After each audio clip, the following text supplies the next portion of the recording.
احترموها يا جماعه، الكبده الاسكندراني ما تتعملش غير بالطريقه دي. كل اسكندراني جدع هو اللي يحط لايك على الفيديو، وانا بسبب فيديو الكبده اللي فات ما زعلتش منهم، بالعكس انا بحترم جدا ثقافتهم للاكل. الكبده الاسكندراني الصح ولا بتاخد طماطم ولا بتاخد بصل، ما فيهاش الكلام ده نهائي، هي بس قرن الفلفل الحامي مع الكبده. وللعلم تقطيعه الكبده الاسكندراني الصح بتكون ارفع من كده، والطريقه دي انا خدتها من الكومنتات بتاعتكم. اول حاجه لازم في الهون ما ينفعش الكب ابدا مع الثوم والفلفل، شويه توم حلوين من اللي كنا مفرزينهم قبل كده هننزل بيهم بتاع حوالي نص راس توم، والكميه دي مش كتير عشان خاطر الكبده بتحب التوم. بعد كده هنزل بشويه فلفل حامي، لو انت عندك فلفل رومي ممكن تحطي. هنزل عليهم بشويه ملح وبنفس المعلقه شويه كمون وشويه كزبره. دي اول التتبيله، مش هنعمل اكتر من كده. وبايد الهون الدول ادي بقى لحد ما تنعم منك خالص. ولو عندك اي تعديل في الطريقه اكتبي لي في الكومنتات. كده التتبيله بتاعتنا بقت ناعمه جدا. هنقسم التتبيله دي نصين، نص هنتبل منه الكبده والنص التاني هنزود عليه شويه ليمون وشويه خل. انا ما حبيتش احط خل على التتبيله من الاول عشان خاطر الخل بيعلي الزفاره بتاعت الكبده، وفي نفس الوقت الحمضيات بتكسر الحديد بتاعت الكبده. هحط شويه من التتبيله على الكبده، مش هتاخد وقت، هم بالظبط حوالي 3 دقايق.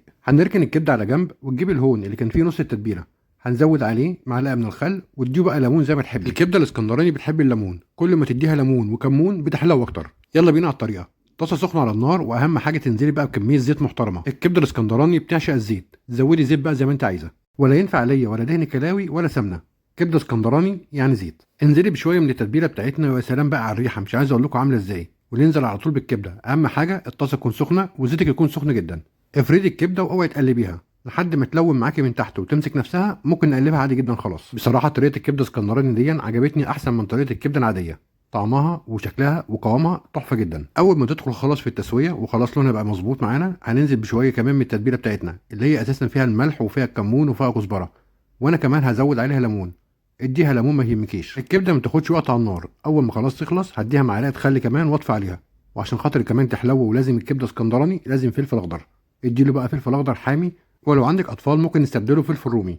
واوعي تحطي فلفل الوان عشان خاطر الكبده اسكندراني ما بتحطش فيها فلفل الوان خالص. حبايبنا اللي عند فرن حبيب في بحري اللي كلموني، الف تحيه ليكم. رغيف الفينو الطازه بتاعك الجميل ومن الطاسه على طول، واديله على طول في سندوتشات. هي كده الكبده اسكندراني تطلع من النار على السندوتشات. واوعي تنسي بقى عصره الليمون تاني عليها، اديله ليمون. وهي دي الطريقه الصح للكبده الاسكندراني، وبصراحه طلعت تحفه. نحضر بقى شويه سندوتشات حلوين زيكم، وهو تنسوا اللايك والكومنتات الجميله بتاعتكم. وزي ما انا اكلتها في مطاعم اسكندريه اساسي عندهم، بيحط قرنين فلفل وليمون، واهم حاجه الليمون عندهم، زود ليمون مش مشكله بيدي طعم سكر. واساسي كمان شويه شيبس كده حلوين جنب سندوتشات الكبده. ودي بقى قواعد اكل الكبده اسكندراني. تعالوا بقى ندوق كده ونشوف الدنيا عامله ايه.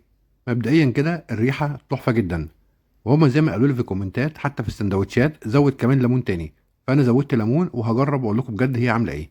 ولازم مش خاطر تاكل كبده اسكندراني صح تاكل معاها كمان فلفل، بصراحه طعمها جميل جدا.